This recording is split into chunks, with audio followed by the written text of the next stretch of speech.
Bonjour et bienvenue dans ce point d'actualité pour le mois de juin. En cette période, les marchés sont portés par l'optimisme suscité par le ralentissement d'inflation et par les données économiques qui sont avérées meilleures que prévues aux États-Unis. À signaler qu'une grande partie des gains boursiers provient de quelques grandes entreprises technologiques qui ont été portées par la vague sur l'intelligence artificielle.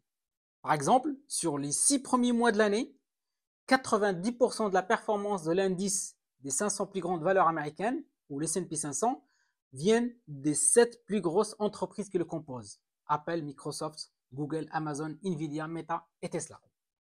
L'inflation ralentit des deux côtés de l'Atlantique, mais il reste bien supérieur à l'objectif de 2% fixé par la Banque centrale européenne et la Réserve fédérale américaine.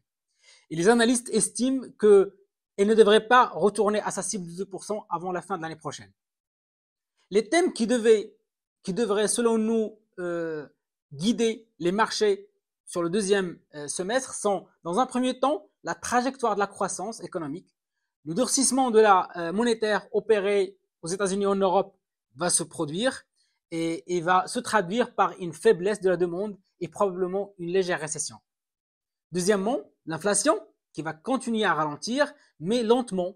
Et dans ce cas, il n'y a pas de raison que les banques centrales commencent à baisser les taux d'intérêt, même si l'activité économique fléchit nettement. Troisième, c'est la résilience des consommateurs.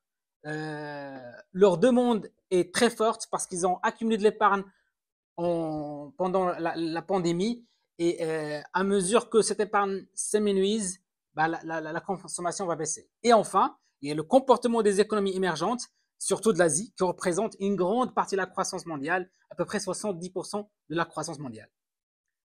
Sur le mois de juin, nos allocations ont souffert un peu de la hausse des taux de change euro-dollar.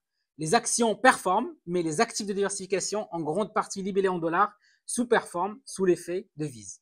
Le profil dynamique finit le mois avec une hausse de plus 0,55%.